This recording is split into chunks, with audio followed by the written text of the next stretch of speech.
Darkness did not just fall that night, it arrived. The air turned cold, the wind stopped breathing, and the village went silent, too silent. Then a scream, run, children scattered, feet hitting the ground, hearts pounding like drums, tears falling as fast as they ran. Behind them, something moved, fast, closer, hunting. No face, no shadow, but it was there. When it starts chasing you, it already knows your name. Open the door, please. Door slammed. Hands shook. One child fell. The voice came from the dark. Calm, cold, slow, dead. That was the moment they knew the night is not empty. The night is alive. In a quiet village in Nigeria, life was simple. Every morning, the sun came out bright and warm. The birds sang sweet songs. Goats walked around freely. Women swept their compounds. Men went to the farm. And children played everywhere. They played football with old plastic bottles. They chased each other under mango trees. They laughed, shouted, and ran until their legs were tired. That was how every day looked. But when evening started coming, everything changed. Slowly, the sun would begin to go down. The sky would turn orange, then red, then dark. And that was when the elders would start shouting, "Children, come inside now. Don't stay outside when darkness comes. Run home before it is too late." Their voices were always serious, not joking, not smiling. Every child in the village knew one rule. Before darkness, you must be inside. No one played outside at night. No one joked about it. No one asked too many questions. Because the elders always said the same thing. Bad spirits come out at night. Some children were very afraid. Little Amaka would run as fast as she could every evening. She would even leave her slippers behind just to reach home quickly. "I don't want the spirits to catch me," she would cry. Other children would hold their mothers tightly once the sky started getting dark. Even the older boys, who acted strong during the day, became quiet at night. Because in that village, night was not for playing. Night was for hiding. But not everyone was afraid. There was one boy. His name was Chinedu. Chinedu was different. He was not like the other children who ran inside quickly. He liked to ask questions. He liked to think. And sometimes, he liked to do the opposite of what people said.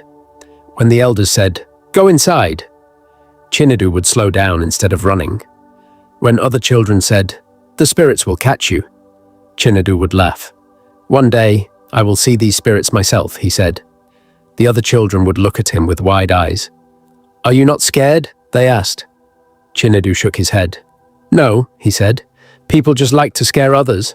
That's all." One evening, as the sky was getting dark, Chinedu sat under a big tree.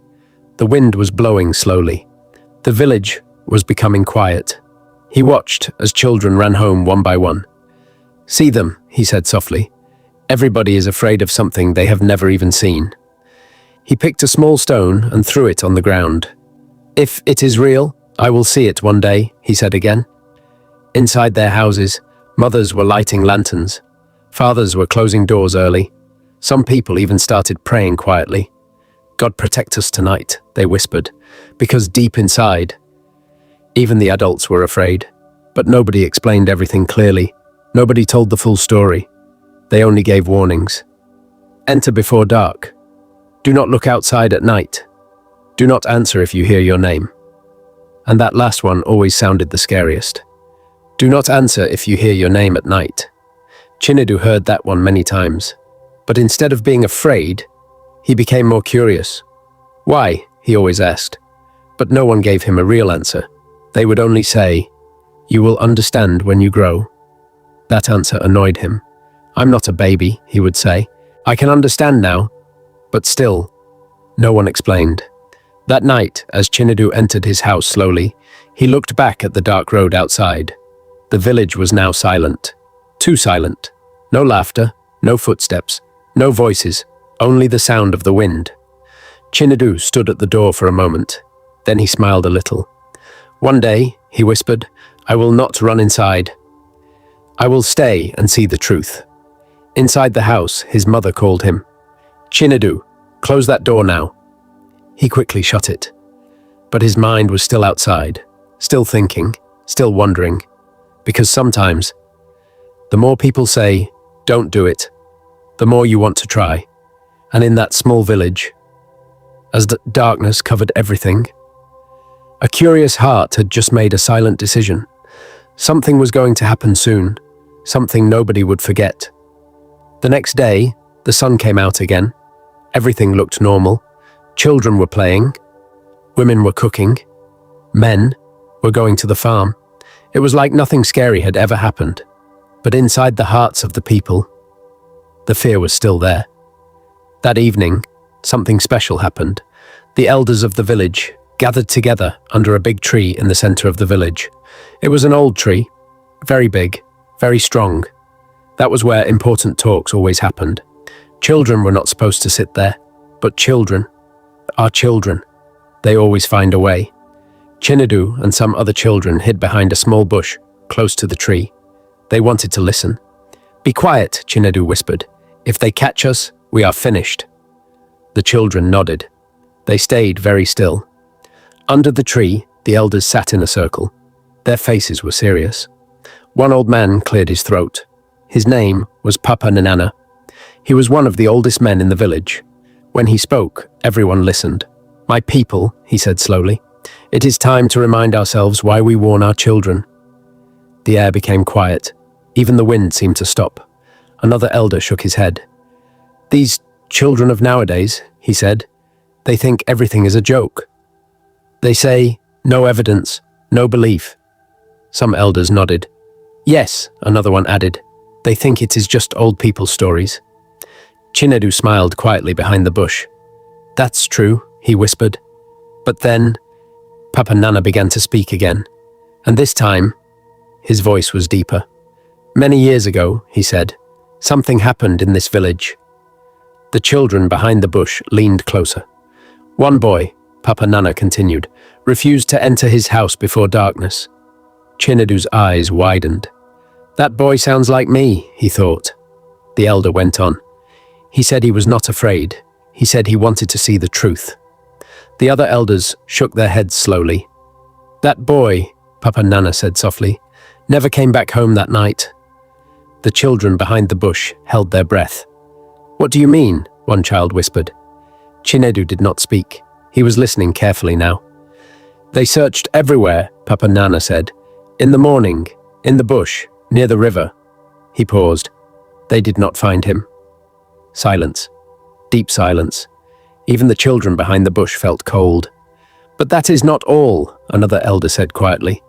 3 days later, he continued, "the boy was found." "Where?" one of the elders asked. The old man looked down. "Near the forest," he said. "But—" He stopped again. "But what?" someone asked. The old man raised his head slowly. He was not the same. The children behind the bush moved closer. "What happened to him?" Chinedu whispered. The elder's voice became low. He could not talk. He could not walk properly. He just kept looking around like he was seeing something we could not see. Some elders shook their heads in fear. "He later died," Papa Nana said quietly. A cold silence fell again. One woman, who had come to listen from far, covered her mouth. "God forbid," she whispered. Another elder spoke. "That is why we say, when darkness comes." All the elders spoke together. "Go inside." Then one elder added, "And if you hear your name at night." They all became serious again. "Do not answer." The children behind the bush were now very afraid. One of them started shaking. "I want to go home," he whispered. Another child nodded quickly. "Yes, me too." But Chinedu was quiet, very quiet. His heart was beating fast, but not just because of fear, because of something else, thinking, questioning, doubting. "Something is not complete," he said softly. "What do you mean?" one child asked. Chinedu frowned. "They are telling the story, but not everything," he said. The other children looked confused. "What else do you want?" they asked. "That story is already too scary." But Chinedu shook his head. "Something is missing." "Why only one boy?" he asked. "Why didn't it happen again? Why did nobody see the spirit clearly?" The other children did not like his questions. "Please, stop," one of them said. "You are making it worse." Another child added, "Curiosity can put you inside trouble." But Chinedu did not stop thinking. Inside his mind, questions were growing. Big questions, strong questions. As the elders stood up to leave, Papa Nana said one last thing. "My people, we are not saying this to scare our children." He looked around slowly. "We are saying this to protect them." Then he added, "Not everything you see online is fake, and not everything you don't see is safe." The elders began to walk away. The meeting was over. The children quickly ran away from the bush. Some ran straight to their homes. Some were already crying. "From today, I will never stay outside again," one child said. "Me too," another shouted. But Chinedu walked slowly, very slowly. That night, as he lay down on his mat, he stared at the ceiling. He remembered the story, the missing boy, the strange return, the silent death. His body felt cold, but his mind was still asking questions. What if the story is true? What if it is not? He turned to his side. Then he whispered to himself, "One day, I will find out." Outside, the night became dark again, very dark, and somewhere in the distance, the wind made a strange sound, almost like a whisper. That day was very quiet, too quiet. Even the sun looked tired in the sky. Chinedu did not play much with the other children. He was thinking about the story he heard, thinking about the boy who did not come back, thinking about the warning, "Do not stay outside when it is dark." But inside his heart, another voice was speaking, "If you don't try, you will never know." That evening, the sky slowly started changing, blue to orange to red. The birds flew back to their nests. Goats were taken inside. Women called their children. "Come inside now. Quickly, night is coming." Children began to run. Dust rose from the ground as small feet rushed home. "Chinedu, let's go," one boy shouted. But Chinedu did not move fast. "I am coming," he said slowly. But he did not follow them. He stood there, watching. One by one, everyone disappeared into their houses. Doors started closing. Windows shut tight. Soon, the village became empty, very empty. When everybody runs, something is chasing them. Chinedu swallowed. His heart started beating faster, but he still did not go inside. "I will just stay small," he whispered. "I just want to see. Nothing will happen." The sun finally went down. Darkness covered the village. Not small darkness, deep darkness, the kind that makes everything look different. Trees looked like people. Shadows moved slowly. The wind sounded louder. Chinedu stood near a tree. His body felt cold. The air was not the same anymore. It was heavy, strange. He looked around. No one was outside. No voices. No laughter. Nothing. Silence can be louder than noise. Suddenly, the wind blew. "Whoo!" Chinedu jumped a little. "It's just wind," he told himself. "It's normal." But deep inside, fear was growing. Then, he heard something soft, very soft, like someone walking. Step, step, step. Chinedu froze. His legs did not move. He looked left. Nothing. He looked right. Nothing. "Maybe it's a goat," he whispered, but he knew. All goats were already inside. Then again, step, step, step, closer this time. Chinedu's breathing became fast. His hands started shaking. Bravery is easy in the day, but different at night. "Who is there?" he asked softly. No answer, only the wind. Then, something worse happened. He heard a voice, very low, very soft, calling, "Chinedu." His eyes opened wide. His heart jumped. "Who called me?" he whispered. No one was there. The darkness felt thicker. Again, "Chinedu." This time, closer. The voice sounded strange, not like his mother, not like his father, not like any child. It was different, cold, slow. Chinedu remembered the warning. "If you hear your name at night, do not answer." His mouth became dry. He wanted to run, but his legs felt heavy. Chinedu. The voice came again, right behind him. Slowly, very slowly, Chinedu turned his head, but he saw nothing, only darkness. Deep darkness. His body started shaking badly. When fear enters, strength disappears. He took one step back, then another. Then suddenly, the wind blew hard. The tree leaves shook loudly. Shh! Chinedu screamed. Ah!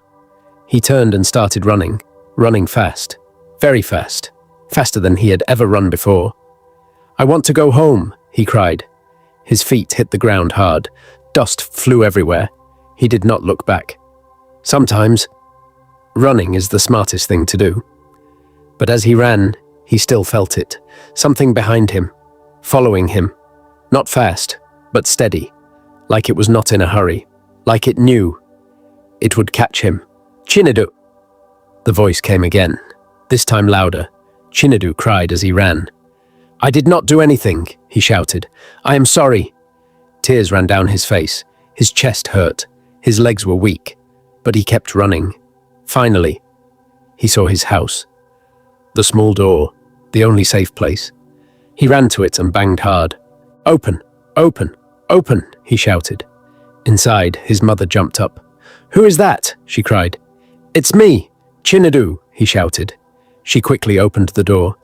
Chinedu rushed inside and fell on the ground. His body was shaking. His breathing was heavy. His mother held him. What happened? She asked. But Chinedu could not speak. He just pointed outside. His eyes were full of fear. Real fear. The kind that does not go away quickly. His mother quickly shut the door. She locked it. Then she whispered a prayer. God protect us. Outside, the night was still dark. Very dark. The wind moved slowly again, and for a moment, everything became quiet. Too quiet. Some things don't chase you fast, because they know you can't escape. Inside the house, Chinedu finally spoke in a weak voice. It called my name. His mother froze. Her face changed. Fear entered her eyes. She held him tighter, and that night, nobody in that house slept well, because now, it was no longer just a story.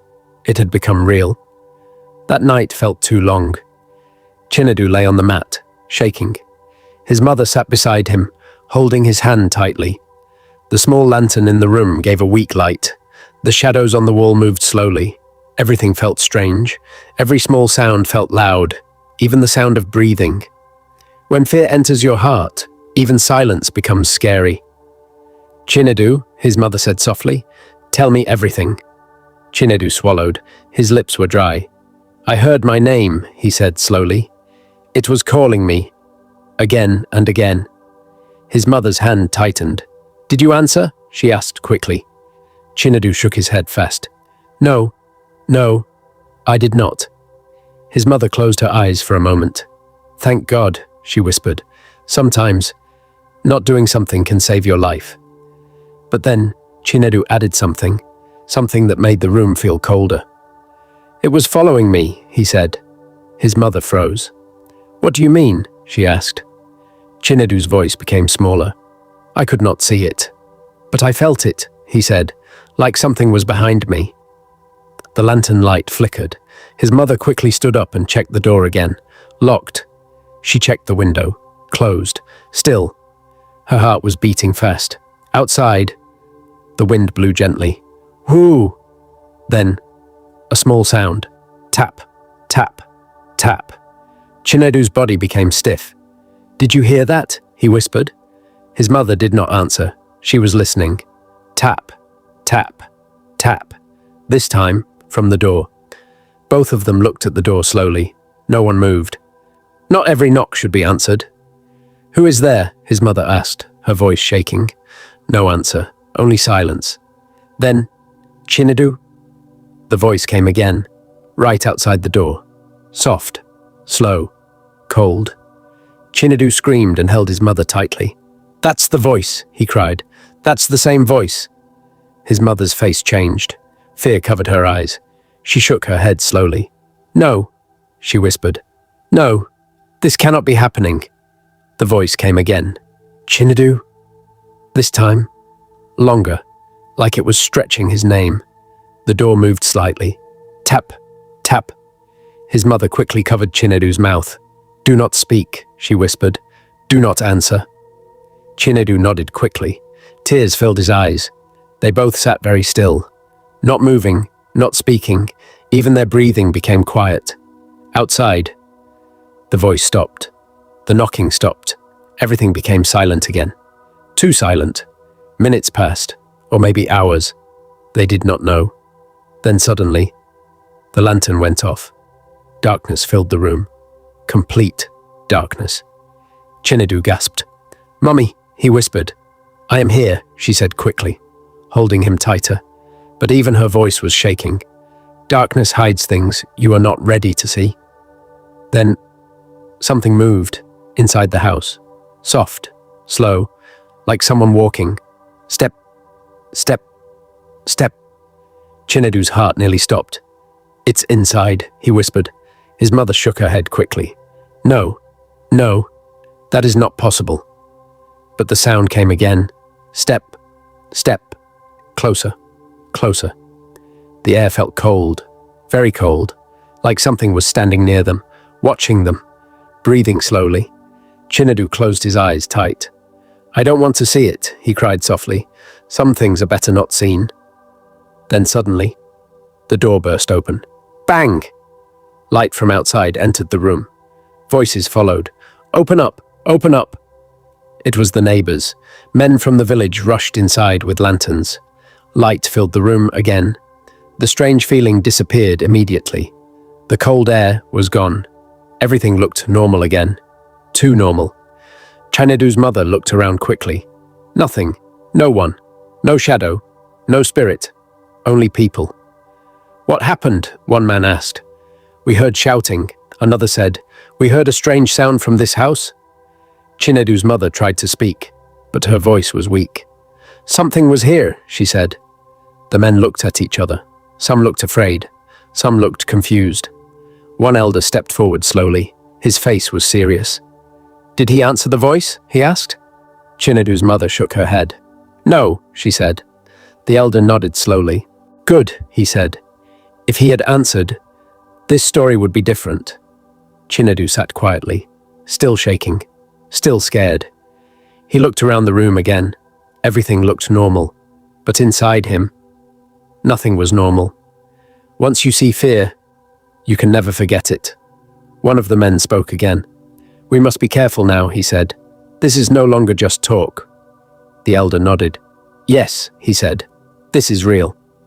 Then he looked at Chinedu, straight into his eyes. "You have seen what others only hear," he said. Chinedu could not speak. He just stared.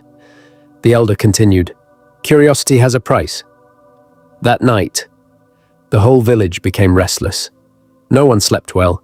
Some people prayed.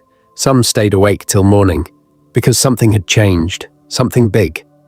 The story was no longer just a warning. It had become an experience. And deep in the dark night, even the strongest people in the village began to wonder, what exactly is walking among us? Morning finally came. The sun rose slowly. Birds started singing again.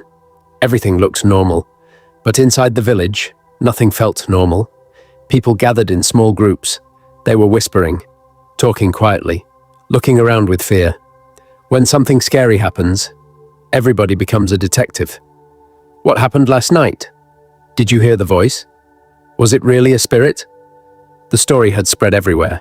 Even people who did not believe before now started to believe, small. At Chinedu's house, many people came to see him. Some brought food, some came to pray, some just wanted to hear the story with their own ears. Chinedu sat quietly. He was not the same boy again. No more laughing, no more showing strong face. Experience can humble even the strongest person. An old woman held his hand. "My child," she said softly, "you are lucky." Chinedu looked at her. "Lucky?" he asked weakly. She nodded. "Yes," she said. "You came back." Chinedu swallowed. That word stayed in his head. You came back. Later that day, the elders called for a meeting. Everyone gathered again under the big tree. This time, even more people came. Fear had brought them together. Papa Nana stood up again. "We all heard what happened," he said. People nodded. "It is clear now," one man said quickly. "The spirits are real." Some people agreed. "Yes, it is true. We must be more careful." But not everyone agreed. One man stood up. His name was Emeka. He was not old like the elders.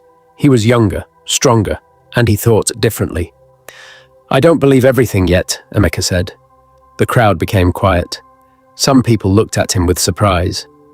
"Why are you talking like that?" someone asked. "Did you not hear what happened?" Emeka nodded. "I heard," he said. "But hearing is not the same as knowing. Not everything you hear is the full truth."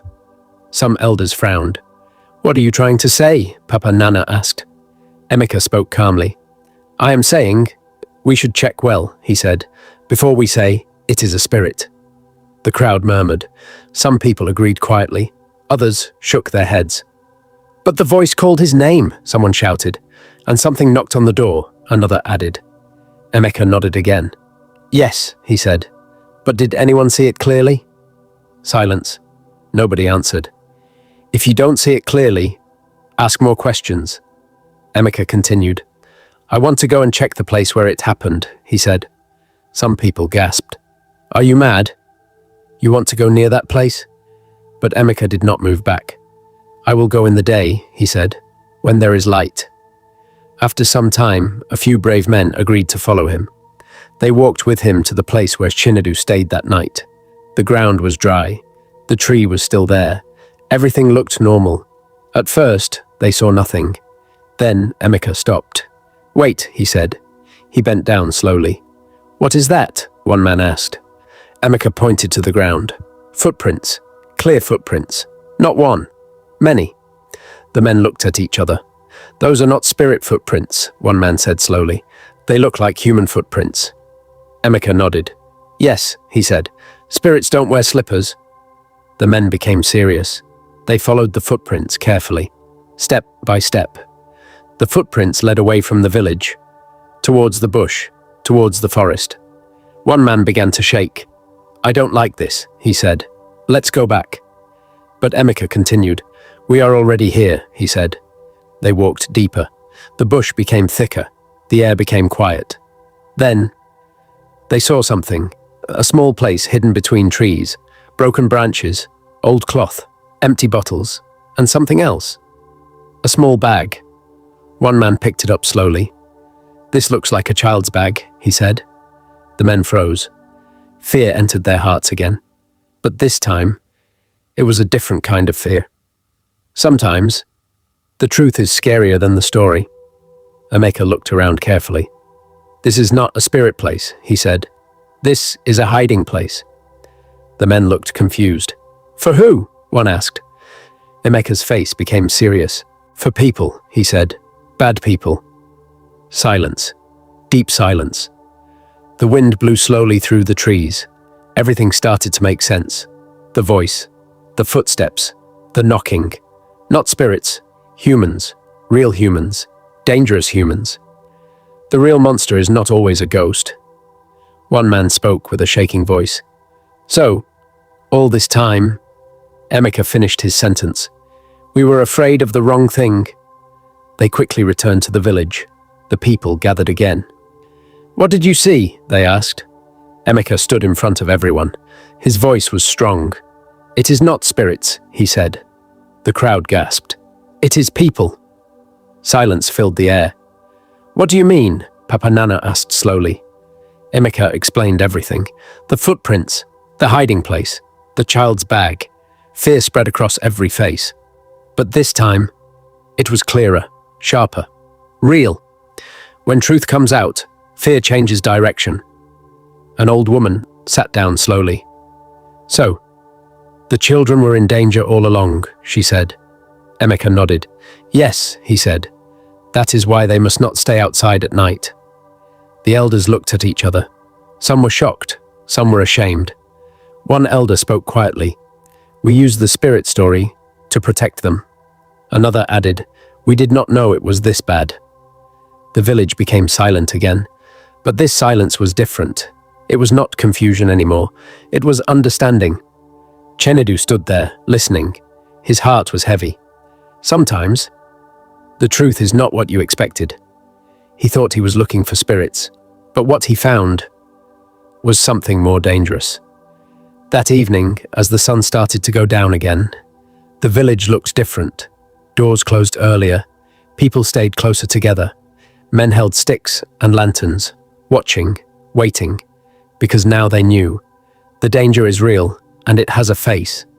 And somewhere, deep in the bush, someone was watching the village too, waiting for night to come again. That night, nobody slept early. The whole village was awake. Men sat outside with sticks and lanterns. Some held cutlasses. Some stood in groups, watching the road. Women stayed inside, holding their children close. No one was joking. No one was smiling. When truth comes out, action must follow. Chinedu sat beside his mother. He was still afraid, but this time it was different. Before, he was afraid of spirits. Now, he was afraid of people. A ghost might scare you, but a bad person can harm you. His mother looked at him. "You see now?" she said softly. "Why we tell you to come inside early?" Chinedu nodded slowly. "Yes, I see." Outside, Emeka stood with the other men. His eyes were sharp. His ears were open. "We must catch them," he said. "We cannot allow this to continue." The men agreed. "Yes, we must stop them today." One man added, "If you know the truth and keep quiet, you are part of the problem." They made a plan. Some men would stay in the village. Some would hide near the bush. Some would watch the path leading to the forest. They were ready for whatever would come. The night became darker, very dark, the kind of darkness that hides everything. The wind blew slowly. Whoo! Time passed. Nothing happened. Some men started feeling tired. "Maybe they will not come today," one whispered. But Emeka shook his head. "No," he said. "They are watching us." A hunter does not always rush. Then, it happened. A small sound. Step. Step. Step. Coming from the bush. The men froze. They held their breath. The sound came again. Closer. Closer. Then, a shadow appeared. Then another. Then another. 3 men. Moving slowly. Quietly.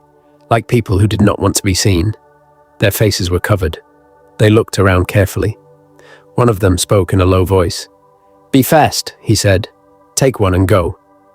Chinedu, inside the house, felt something again. That same cold feeling. He sat up quickly. "They are here," he whispered. His mother's heart jumped. Outside, Emeka raised his hand slowly. A signal. The men waited. Waited. Waited. The right time matters more than fast action. The 3 strange men moved closer to the houses. One of them pointed. "That one," he said quietly. They began to walk toward a small house, but before they could reach it, "Now!" Emeka shouted. The men jumped out from hiding. "Catch them! Don't let them escape!" The night exploded with noise, footsteps, shouting, running. The 3 men panicked. "Run!" one of them shouted. They turned and ran toward the bush, but the villagers chased them. Fast, strong, angry. When people stand together, fear runs away. One man fell, another was caught. The third tried to escape. But Emeka ran faster. He jumped and held him down. "Where are you going?" Emeka shouted. The man struggled. "Leave me," he cried. But it was too late. All 3 were caught. The villagers dragged them back to the center. Lanterns were raised. Light fell on their faces. The masks were removed. The whole village gasped. "These are not spirits," one woman said. "They are men, real men, dirty, tired, and afraid." One of them started crying. "Please, don't hurt us," he begged. "Tell us the truth," Emeka shouted. "What are you doing here?" The man shook.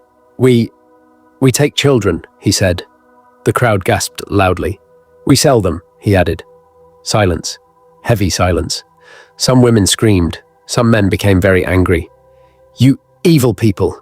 How can you do this? The worst monsters look like normal people." One elder stepped forward slowly. His voice was full of pain. "So all these years," he said, "it was you. The man nodded weakly. Yes, he said. We use the fear to hide.